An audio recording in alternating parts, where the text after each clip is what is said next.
Kuni kabajamtoota jaallatamtoota chaanaalii keenyaa akkam jirtu nagaa keessanii har'aan kana akkamiin mana keessatti kalxaa hojjannee ilkaan keenya addeessuu dandeenya kan jedhu bikinpoonis soodaa jedhama. Kun bikinpoonis soodaa jedhama. Eessatti illee argachuu dandeessu, barreeffama isaa barreessanii ilaaluu dandeessu. Ammas immoo laymooniidha. Laymooniin mana keessatti ni argattu. Maajoon asnaan kamiyyuu yoo ta'e rakkoo hin qabu. Mana keessatti kalxaa hojjechuun waliin maktanii ilkaan keessan addeessuu dandeessu.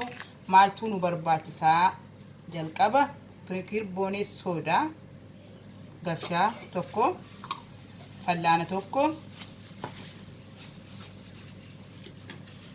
maajoon asnaan yookaan kolkeet amma kanatti nayitu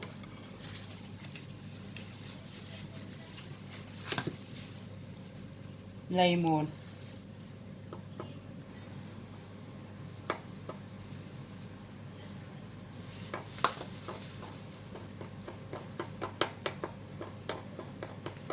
akkasitti waliin makuudhaan haala salphaan daqiiqaa tokko hanga daqiiqaa 5tti osoo bishaan hin tuqsisin ilkaan keessan farshaa yookaan burushii isin ilkaan keessan ittiin riidan bareechitanii ilkaan keessan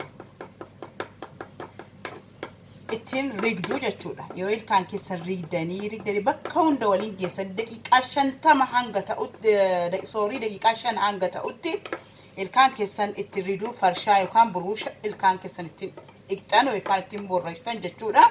Sanaan booda ilkaan keessan bultii 2 yoo haala kanaan itti fayyadamtanii wanti akka gurraachi, wanti akka zaage, waan asfara yookaan bicaa keelloo kan ta'e yeroo 2 ittiin fayyadamtanii ilkaan keessan qulqulleeffachuu dandeessu.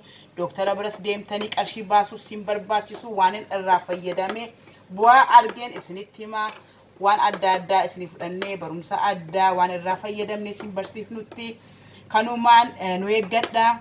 Maatii keenya taatanii barumsa adda addaa nurraa argachuudhaaf chaanaalii keenya subscribe like gochuu hin dagatina. Egaa galatoomaa isiniin jenna.